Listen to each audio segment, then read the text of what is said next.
First time in a long time Neymar junior যখন মাঠে নামেন তখন কমেন্টেটর ঠিক এইভাবেই বর্ণনা করছিলেন। আসলেই তো 981 দিন পর ব্রাজিলের জার্সি গায়ে আবার মাঠে নামলেন নেইমার। স্কটল্যান্ডের বিপক্ষে এই ম্যাচটা নেইমারের প্রত্যাবর্তনের ম্যাচ। স্কটল্যান্ডের বিপক্ষে এই ম্যাচটা ব্রাজিলের বিশ্বকাপ সম্ভাবনাটা যে কত জোরালো হবে সেইটা বোঝানোর ম্যাচ ছিল। ব্রাজিল 3-0 গোলে জিতেছে, ব্রাজিল গ্রুপ চ্যাম্পিয়ন হয়েছে, ব্রাজিল নকআউট পর্বে চলে গিয়েছে। কিন্তু নেইমারের প্রত্যাবর্তনটা সব কিছু ছাপিয়ে আমার কাছে মনে হয় ব্রাজিলিয়ানদের জন্য সবচেয়ে স্বস্তির ব্যাপার, সবচেয়ে আনন্দের ব্যাপার। এমনকি টানা 3 ম্যাচ যে ভিনিসিয়াস জুনিয়র গোল করলেন, হ্যাটট্রিকটা পেতে পেতেও যে পাননি, 2টো গোল করেছেন, সেইটাকে ছাপিয়েও নেইমারের এই ফেরাটা ব্রাজিলের জন্য অনেক অনেক অনেক বেশি আনন্দের। না নেইমার গোল পাননি, না নেইমার কোনো অ্যাসিস্টও পাননি, না নেইমার কোনো ম্যাজিক্যাল মোমেন্টও ক্রিয়েট করতে পারেননি, কিন্তু মাঠে যে ছিলেন 15 মিনিটের সঙ্গে এক্সট্রা টাইম মিলিয়ে আরও 5-6 মিনিট, এই যে 20-22 মিনিট যে নেইমার মাঠে ছিলেন, এইটাই ব্রাজিলের জন্য অনেক বড় একটা আশা। এইবারের বিশ্বকাপ ব্রাজিল জিততে পারবে কিনা, ব্রাজিল হেক্সা মিশনটা কমপ্লিট করতে পারবে কিনা, সেই জন্য এই নেইমারের দিকে ব্রাজিল তাকিয়ে থাকবে সবচেয়ে বেশি করে। হ্যাঁ, এই বিশ্বকাপে ব্রাজিলের মূল খেলোয়াড় হয়ে উঠেছেন ভিনিসিয়াস জুনিয়র। গ্রুপ পর্বে 3টা ম্যাচেই তিনি গোল করলেন। মরক্কোর বিপক্ষে ব্রিলিয়ান্ট একটা গোল, তারপরে হাইতির বিপক্ষে ম্যাচেও তার স্কোর, এবং আজকে স্কটল্যান্ডের বিপক্ষে তো তিনি জোড়া গোল করলেন। ব্রাজিলিয়ান হিসাবে, 5ম ব্রাজিলিয়ান হিসাবে টানা 3টা বিশ্বকাপ ম্যাচে এই গোলের কীর্তি। 1970 বিশ্বকাপে জায়ারজিনহো তিনি এরকম করেছিলেন, 1994 বিশ্বকাপে রোমারিও করেছিলেন, 2002 বিশ্বকাপে রিভালদো এবং রোনালদো করেছিলেন টানা 3 ম্যাচে গোল। এবং যেই 3 বিশ্বকাপের কথা বললাম, 1970, 1994, 2002, 3বারই কিন্তু বিশ্বকাপ জিতেছিল ব্রাজিল। নেইমার ভিনিসিয়াস জুনিয়র হ্যাট্রিকটা পাননি। যদি সেইটা পেতেন তাহলে ব্রাজিলিয়ানদের একটা বিরাট অপেক্ষার সমাপ্তি ঘটত। 1958 বিশ্বকাপের সেমিফাইনালে পেলে, ওরেই সম্রাট রাজা, তিনি যে হ্যাট্রিক করেছিলেন, তারপর কোনো ব্রাজিলিয়ান ওয়ার্ল্ড কাপে হ্যাট্রিক করতে পারেননি।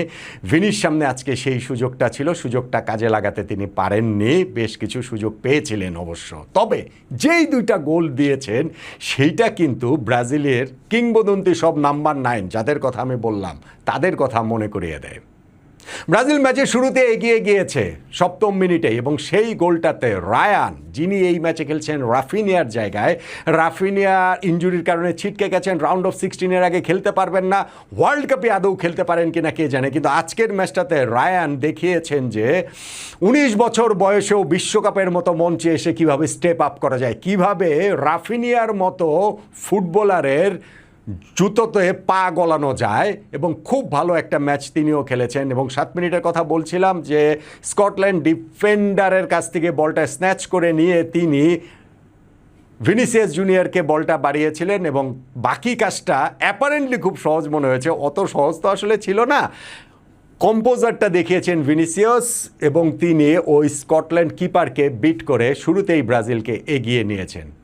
আরেকটা গোলও পেয়ে গিয়েছিলেন, গোল হয়েও গিয়েছিল, সেলিব্রেশনও করে ফেলেছিলেন, কিন্তু সেইখানটাতে ভিআর বাদশাদে ভিআর রায় দেয় যে ওই গোলটা করার সময় স্কটল্যান্ড ডিফেন্ডারকে ফাউল করেছিলেন ভিনিসিয়াস জুনিয়র।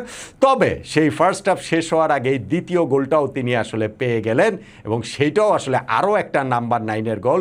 রাইট সাইড থেকে যেই ক্রসটা হয়েছিল সেইখানটাতে গায়ে লাগা থাকা ডিফেন্ডারকে ছিটকে ফেলে পেছনে একটু জায়গা করে নিয়ে একেবারে টিপিক্যাল নাম্বার 9-এর মতো তিনি ফাঁকা পোস্টে বলটা জালে জড়িয়ে দিলেন। এই যে স্পেসটা ক্রিয়েট করে নিয়েছেন, ওইটাই আসলে এই গোলটার সবচেয়ে বড় মাধুর্য বলে আমার কাছে মনে হয়।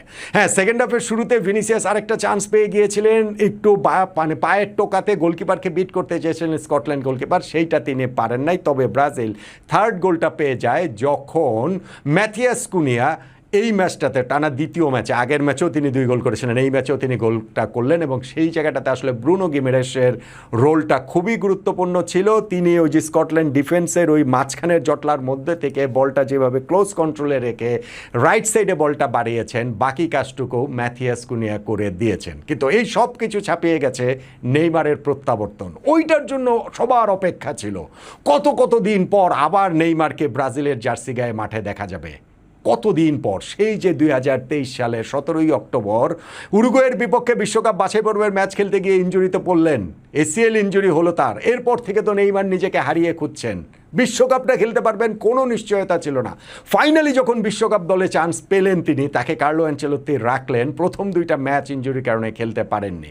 প্রায় 5 সপ্তাহ পরে মাঠে নেমেছেন 76 মিনিটে এবং আমি বলছিলাম ম্যাজিক্যাল মোমেন্ট হয়তো ক্রিয়েট হয়নি, কিন্তু ওই কয়েকটা মোমেন্টের কথা একটু ভেবে দেখুন তো।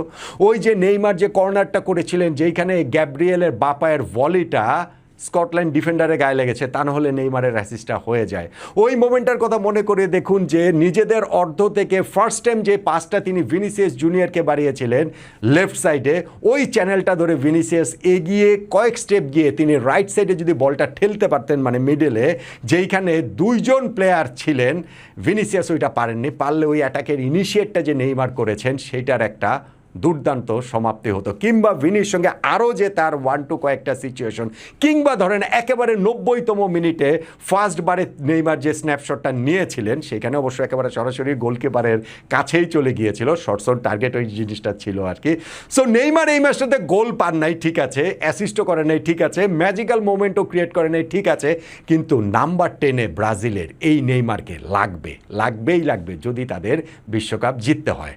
আর লাগবে ব্রাজিলের ডিফেন্সকে, যেই ডিফেন্সও আজকে কোনো গোল খায়নি এবং এই ক্লিন শিটটাও টানা দ্বিতীয় ম্যাচে যে ব্রাজিলের ক্লিন শিট, সেইটা তাদেরকে কনফিডেন্স দেবে। আজকের ম্যাচটাতেও কিন্তু গোলকিপার অ্যালিসন বেশ কিছু খুব ভালো সেভ করেছেন।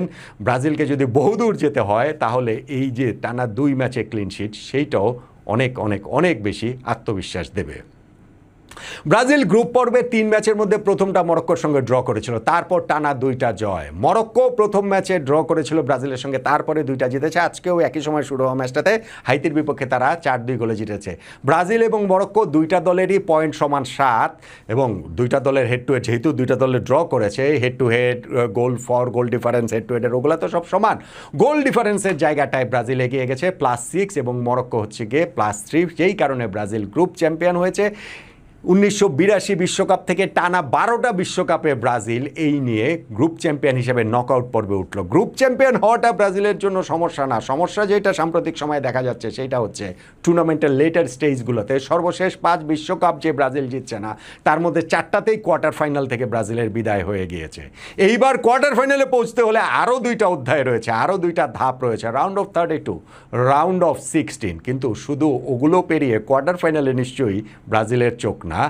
শুধু ওই ম্যাচগুলোতে কতটা ম্যাচ ফিটনেস নেইমার আরও ফিরে পান, কতটা শার্পনেস নেইমার আরও ফিরে পান, কতদিনে নেইমার ব্রাজিলের ফার্স্ট 11-এ জায়গাটা করে নিতে পারেন, সেইটার দিকেই খুব আশা নিয়ে ব্রাজিলিয়ানরা তাকিয়ে আছে। আজকের যেই ম্যাচটা হলো, সেই ম্যাচটা ভিনিসিয়াস জুনিয়রের কীর্তিধন্য। টানা 4টা গোল করলেন টানা 3 ম্যাচে। বললাম ব্রাজিলিয়ান কিংবদন্তিদের পাশে তিনি দাঁড়িয়েছেন, কিন্তু এই ম্যাচটা ওই ভিনিসিয়াসের কীর্তি ছাপিয়ে আমার কাছে, সবার কাছেই, নিঃসন্দেহে সকল ফুটবল প্রেমীদের কাছেই নেইমারের প্রত্যাবর্তনের match. First time in a long time. আশা করা যায় সামনের ম্যাচগুলোতে নেইমারের রূপে আরও বেশি করে পাওয়া যাবে। তখন ওই ব্রাজিলকে রোখা সব প্রতিপক্ষের জন্যই ভীষণ কঠিন কি